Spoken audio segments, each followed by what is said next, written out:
એક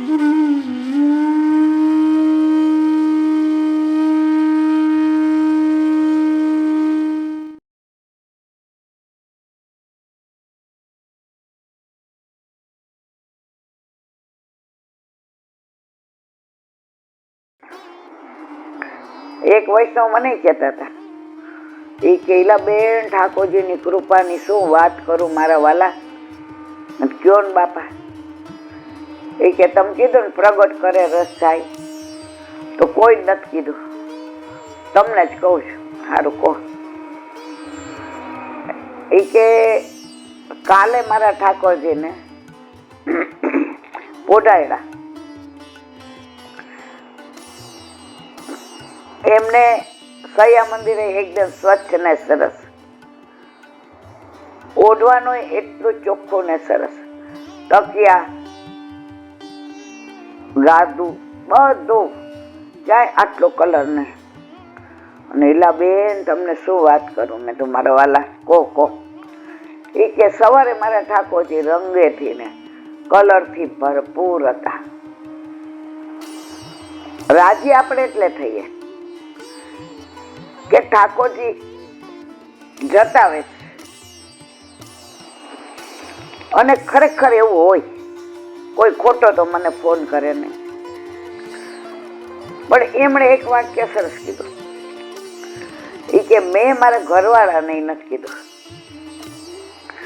મારી દીકરી કે વહુને નથી કીધું, તમે એક વાક્ય કીધું મેં ગાંઠે બાંધ્યું છે, પ્રગટ કરે રસ જાય. પણ આ પુષ્ટ કરાવ્યા પછીનો પેલો અનુભવ એટલો આહલાદક, એટલો સુંદર ઈલાબેન, કે તમને મેં કીધું વાંધો નહીં ને. મેં તો કાંઈ વાંધો નહીં, પણ વારંવાર બીજા વૈષ્ણવ પાસે પ્રગટ ન કરતા. એટલે આજે મને આ વાત બહુ સરસ લાગી કે અત્યારે આ કળિયુગમાં ઠાકોરજી જતાવે તો લોકો એને કેશ કરી રહ્યા, એ સ્ટેટસ સિમ્બોલ બનાવી દે. સારું છે, નહીં તો સ્ટેટસમાં મૂકી દે. જો આપણો વર આપણને પ્રેમ કરે ને, એ બધા પાસે વ્યક્ત ન કરાય મારા વાલા. એ રૂમ પૂરતો મર્યાદિત રખાય. કારણ તમે રૂમમાં પત્ની છો, પ્રિયા છો, પ્રિયતમા છો. રૂમની બહાર આવો ને એટલે સાસુ સસરાની વહુ છો, નણંદની ભાભી છો, દેરની ભાભી છો, દેરની ભાભી છો, પાડોશરના વહુ છો. તો તમે બધે પછી પ્રિયતમાની જેમ તમારું વર્તન કરો તો હવે તમે સમજી જાઓ. તો લૌકિકમાં પણ આપણે આપણો પતિ આપણને પ્રેમ કરે, એ રૂમની બહાર આપણે વાત નથી કરતા, તો મારા વાલા દુનિયામાં શું કામ કયો છે? મને એક લૌકિક દાખલો દઉં એના પતિને. એક ઓળખાણમાં એક ભાણિયા ના, એ બેન કે મારા ભત્રીજાને લગ્ન થયા. હવે ભત્રીજો 24 વર્ષનો, અને એને એની મમ્મીનું એટલું બધું એટેચમેન્ટ, એટલું બધું પ્રેમ, અને એની મમ્મીને એનાથી વધુ. હવે લગ્ન થયા પછી પેલી બર્થડે આવી એના વાઈફની, છોકરાના વાઈફની. એટલે ઘણું કમાતો હતો, ડોક્ટર હતો કે ખબર નહીં, બહુ યાદ નથી. તો એને 10 ગ્રામની સોનાની ચેન, હીરાની, ડાયમંડના ઓલા ચગદાવાળી પેન્ડન્ટ વાળી લઈ દીધી. એટલે એને રાતના એને 12 વાગે ઓલું હેપી બર્થડે, અત્યારે તો નીકળું ને 12 વાગે ઓલું કેક ને ફેક ને બધું, પછી મીણબત્તી ને ઠારવાના, અંધારા. એટલે રૂમમાં એને બધું. હવે રૂમ ઉપર, મા બાપ નીચે. હવે ઓલું લઈ જઈને લાવે એટલે ઘડી ઘડી મમ્મી નીચે શું કરે, પાણી ભૂલી ગયો લેવું આપો. ઓલો બિચારો વળી માચીસ ભૂલી ગયો હોય, ઓલી મીણબત્તી લે પાછો હું ભૂલી ગયો. એટલે ઓલો કે ના મમ્મી મને ભૂખ લાગી, લે આપું. ઓલો કે આ ડોહી હોઈ જાય તો સારું. હવે બરાબર 12 વાગે એટલે એના પપ્પાએ કીધું સાંભળ તું સુઈ જા, આ યુગ આપણો નથી, આપણા વખતમાં આવું બધું નહોતું.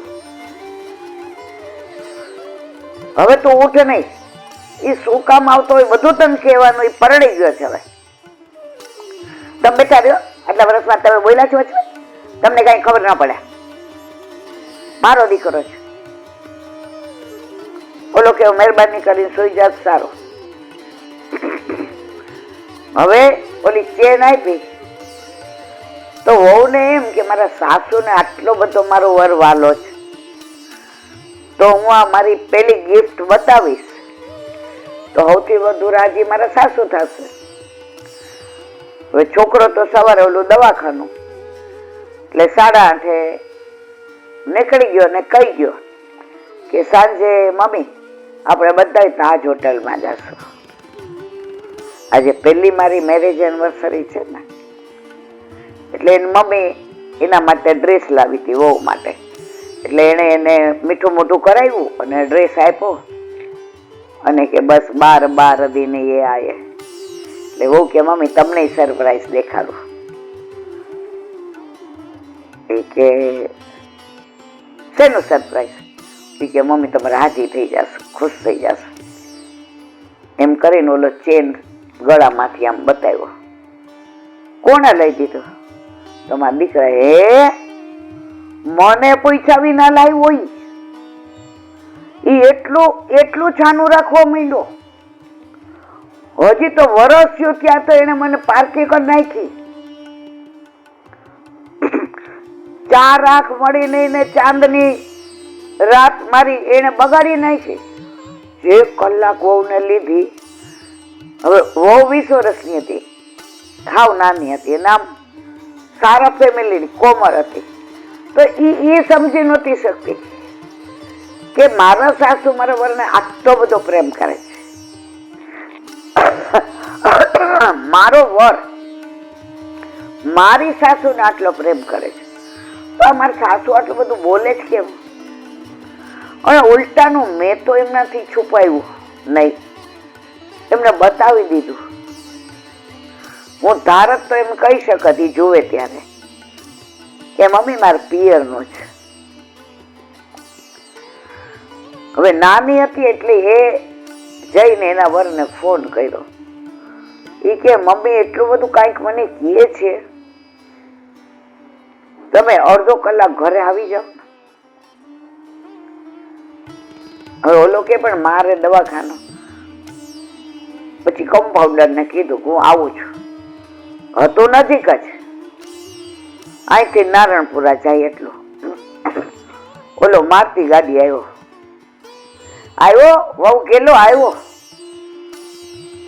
આની સમજાણું નહીં કે સવાર સુધી તો બધું જ બરાબર હતું. આ એકદમ વાતાવરણ કેમ તંગ થઈ ગયો. બેસ મમ્મી. ના ના એમ તારી વહુ બેસા તારી વહુ બેસા, માન નથી બેસ. મમ્મી અહીંયા શું થયું? તે મને પૂછ્યા વિના આ ચેર લઈ દીધો. તે મને પારખી ગઈ નહીં. તો શું સમજસ તારા મનમાં? ઓલા આખું રહસ્ય ખબર પડી ગઈ. પછી એને કીધું સારું મમ્મી મારે ત્યાં પેશન્ટ એટલા બધા છે તો હું કામ આવ્યો? આને તને બોલાવી કે ના મમ્મી સાંભળ, ફ્રીજમાં એક ઇન્જેક્શન હતું ને એ લેવા આવ્યો છે. આજ પછી જિંદગીમાં ક્યારેય મમ્મી તારાથી છાનું ક્યારેય તારી વહુને કાંઈ નહીં આપો, અને આપીશ તો તારી મારી બેયનું પસંદગીનું આપીશ. એક ગુનો તો ભગવાને માફ કરે મમ્મી, તું મને માફ કરી દે. આંખમાં પાણી આવી ગયા. હજી ઓલીને સમજાણું નહીં કે મને ગિફ્ટ આપી એમાં ખોટું શું છે. હવે બધું પતી ગયું. રાત્રે બધા તાજમાં જમવા ગયા. અને આને પછી તાજ હોટલમાં જ રૂમ બુક કરાવી દે. ફર્સ્ટ એનિવર્સરી હતી એટલે પછી એક ડ્રાઈવર હતો તો એ ઘરે મૂકી આવ્યો. ડ્રાઈવરને કીધું હોત તો મૂકી આવત. ભાઈ તું મૂકી જા. હા મમ્મી હાલ. 2 જણા મૂકીને આવ્યા. પછી રૂમમાં એણે પૂછ્યું, તેજસ્વી, પ્રેમને બહાર તે પ્રગટ કરી દીધું? મેં તને મારા પ્રેમની પહેલી નિશાની આપી હતી. બાકી તો મમ્મી તને હોતો લાપ એવી છે. મમ્મી દિલની બહુ સારી છે. મમ્મી પોઝેસિવ છે. પણ સાંભળ તેજસ્વી, મારે આ મારો પ્રેમ પત્ની તરીકેનો, પ્રિયતમા તરીકેનો, પ્રેયસી તરીકેનો મારે વ્યક્ત કરવો હતો.